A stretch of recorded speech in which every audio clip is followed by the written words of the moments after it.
The Ten Commandments, God's covenant with Israel.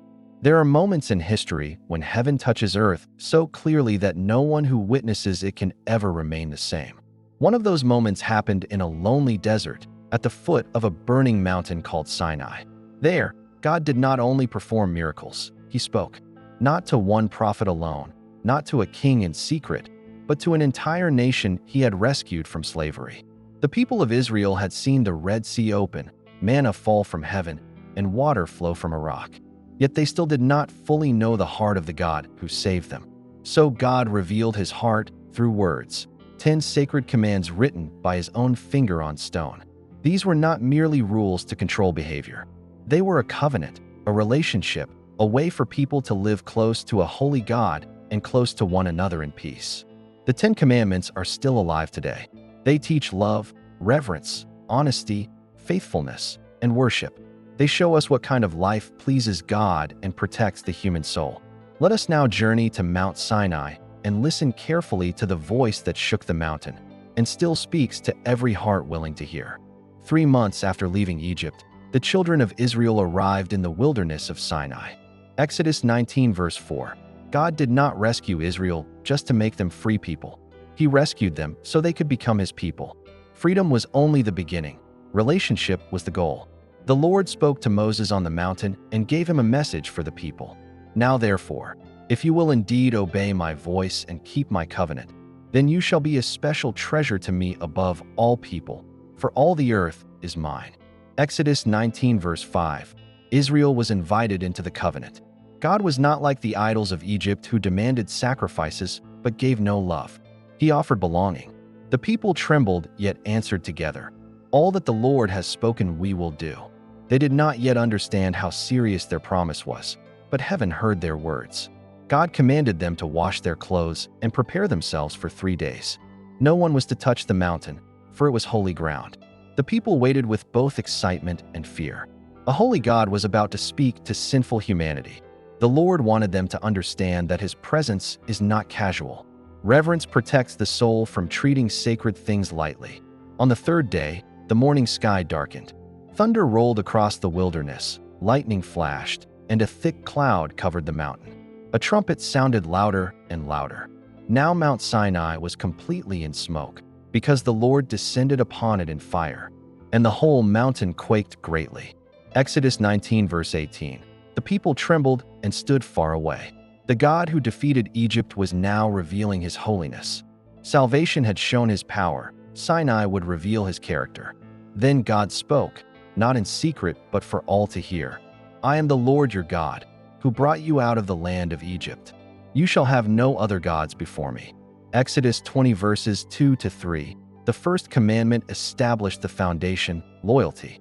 Israel had lived among idols, gods of sun, river, animals, and kings. But the Lord declared that He alone is God. True freedom begins when the heart worships the Creator instead of creating things. God continued, "You shall not make for yourself a carved image. You shall not bow down to them, nor serve them." Exodus 20 verses 4 to 5. God is spirit. No statue could represent Him. Idols shrink God into something humans can control, but the Lord cannot be controlled. Worship must be sincere, not shaped by human imagination. This commandment protected the purity of faith. Then came a warning about speech. "You shall not take the name of the Lord your God in vain." Exodus 20 verse 7. God's name represents His character, truth, mercy, justice, and holiness. To use His name carelessly, falsely, or dishonestly is to treat God Himself lightly. The command teaches reverence in words and integrity in life. God then spoke about time. "Remember the Sabbath day, to keep it holy. The 7th day is the Sabbath of the Lord your God." Exodus 20 verses 8 to 10. In Egypt they worked without rest, but God gave them a sacred pause. The Sabbath reminded them that they were no longer slaves. Rest is an act of trust, trusting that God provides even when human hands are still. The commandments then turn toward human relationships. "Honor your father and your mother, that your days may be long." Exodus 20 verse 12. Family is the first place where respect for authority is learned. A society that honors parents learns stability, gratitude, and wisdom. God connected family honor with long life because strong families build strong communities.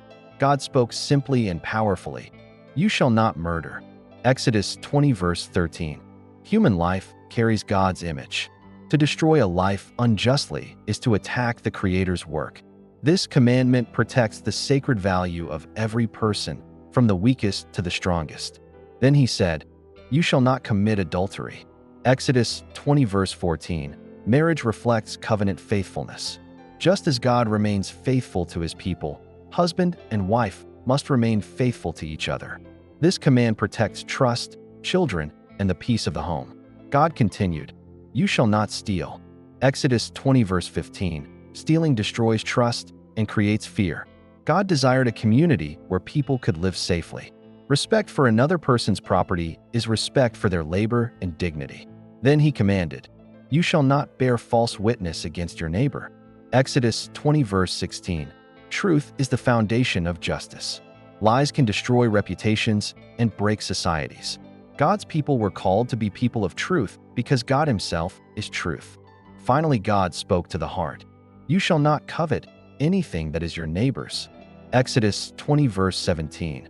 This commandment reaches beyond actions into desires. Many sins begin in secret longing. God wanted transformed hearts, not merely control behavior.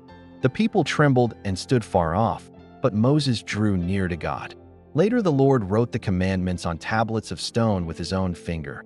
And he gave Moses 2 tablets of the testimony, tablets of stone, written with the finger of God. Exodus 31 verse 18. These words were not temporary laws, but eternal truths, a covenant relationship between God and his people. They showed how to love God and how to love others. Conclusion. The 10 Commandments were never meant to be a burden, but a path, a way to live close to a holy God and in peace with one another. They reveal God's heart.